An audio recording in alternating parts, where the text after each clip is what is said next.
watching. Welcome to my channel Saumya's Bookstation. I'm Saumya. If you like my videos, please like and share them and subscribe to my channel. And please do not forget to press the bell icon so that every time I post a video, you get notified.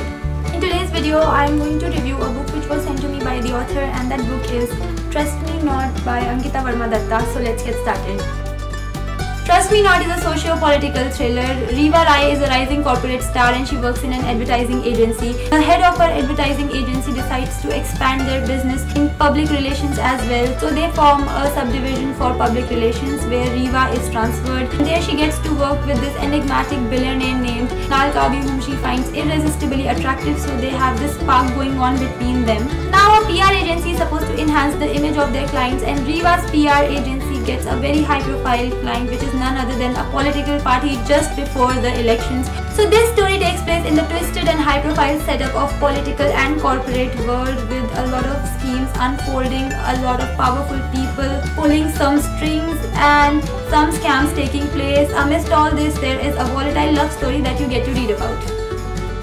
As for the characters of the story, there is Riva's character. She is very intelligent, very attractive, and somebody who has a very strong will. She's a corporate star and everybody around her is always in awe of her abilities because that's the kind of personality she has. Next up is Kunal Kavi, who is a billionaire. He's attractive, he's intelligent, he's very resourceful, and most of all, he's a mysterious guy. Now there are a lot of other characters in this story. It has politicians, it has industrialists, social activists, journalists.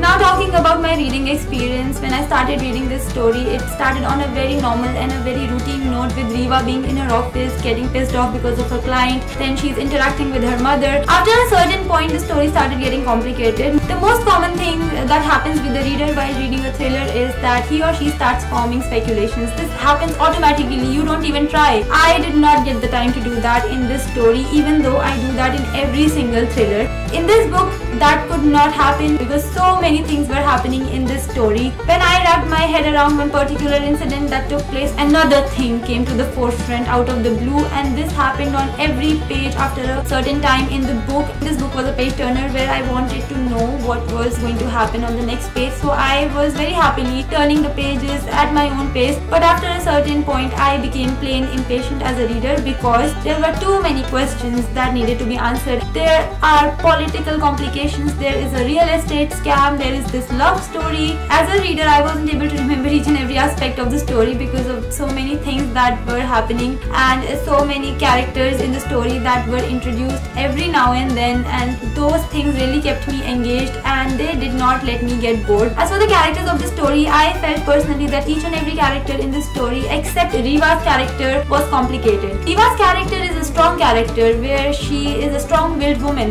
but otherwise she has a normal life. But the deal with other characters in the story is that either they are carrying a baggage from their past or they have some complicated issues at hand, or maybe both. Although I won't say that Riva's character did not face any complications, she did, but that was because of the complex personalities of the people she was dealing with. You do not get to know the main aspect, the core of the story until the very end. That is why this book keeps you on the edge of your seat, biting your nails till the very end. Even on the last page of this book, there is something happening which was unexpected. The story is quite high on drama and it has been packed with quite a few dramatic scenes, but at the same time, this story is kind of close to reality also because of the way the characters have been portrayed, the way the situations have been portrayed. The more high profile the setup, the more murky and more dirty and complex things become. These things have been highlighted in the story with great finesse. Also, the more I read this book, the more invested I became as a reader. Although the story is a thriller, high on drama and everything, but towards the end there was a point that got me kind of shedding a few tears. My rating for this book is 4 stars. And if you want to get your hands on this book, I would leave the link in the description box for you to do so. Do let me know if you would like to read this book in the comment section. I would love to hear from you guys. And that was it for my today's video, guys. I hope you found my review useful. If you want to connect with me on my social media, then the links are in the description box. I'll be back with my next video super soon. Bye!